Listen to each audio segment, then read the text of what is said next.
Hi mathematicians, we are looking at lesson 6.5.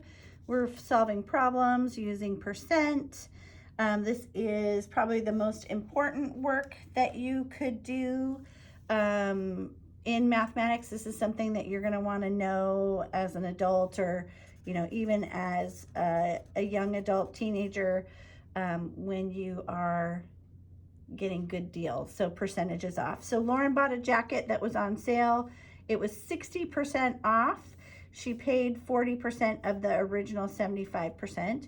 So what I kind of did is I did some mental math. If she paid 40%, I'm going to look at 50% of the 75, and I know that that's $37.50. So that's a pretty good deal, first off. So I know I can do that mental math in my head.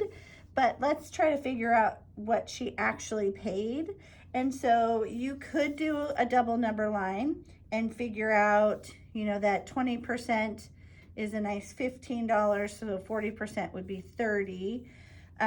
So you'd have the price on the top or on the bottom. You could also do some calculations. So they wanted you to do a model though with this. So this is the easiest way to do that. So let's look at the focus on math practices at the bottom. When finding the percent of a number, how can you tell whether your answer is reasonable? Will the answer be greater or less than the original amount? So we know to be a reasonable amount that you're going to be paying less, because otherwise why would it be a sale? And so you could kind of use that mental math that I did to determine, is it a good deal or not? Thinking about 50%, you can always do that. A lot of times things will be 25% off.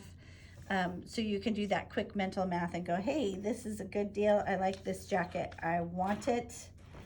And it's on sale. Okay, so let's turn the page and let's look at example number 1. The 4th and 5th grade and 6th graders at Great Oak School are taking a field trip. On the 575 students attending the field trip, how many are 6th graders? So we could look over here, and this is 4th grade. I didn't make a color copy, sorry. This is 5th grade, and this is 6th grade. So we know 100% of them would equal, all of these together would equal 575 students,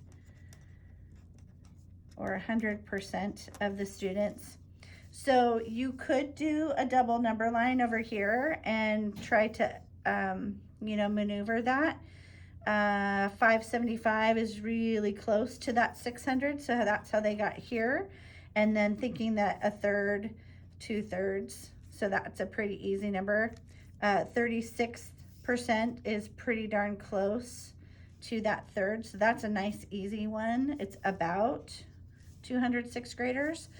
You could also do the straight calculation over here, and I know that you love to do that. So 36%, translate that into a decimal.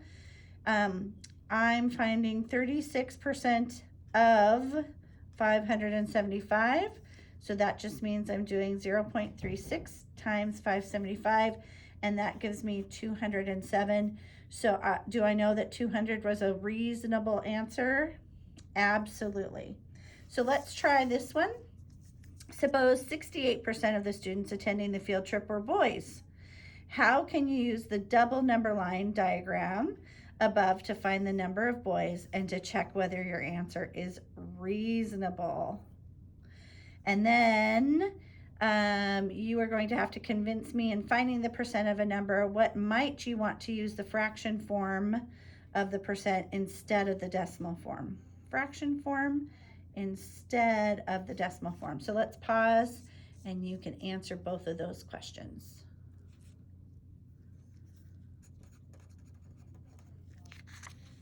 All right, let's go on to example number 2,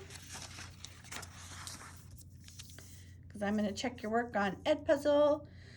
On this one, we have finding the part. So Dwayne plans to wallpaper 72.5% of a 60 square foot wall.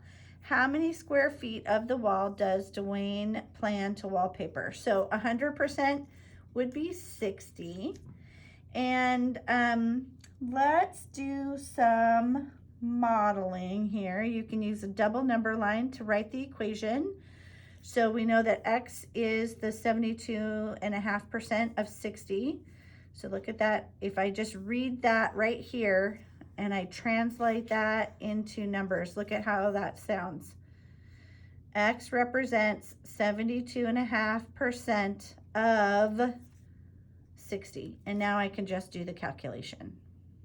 Okay, so let's do this one. What is 0.8% of 35?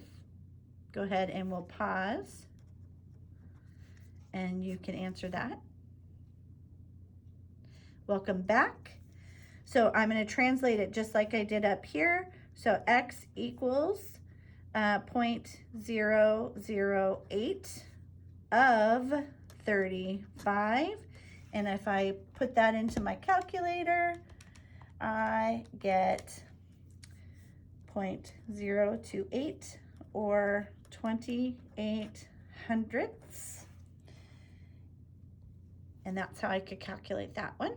So think of it as just translating like you would a foreign language into English.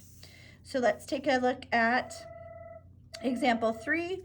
What percent of 92 is 11.5? We could do this as an equation. So P times 92 is 11.5. Do you see how here's the of is equal? We just took that language and put it straight into an equation. Now you know what to do. You're gonna divide it by 92, divide it by 92, and you'll get 12.5 or 12.5%.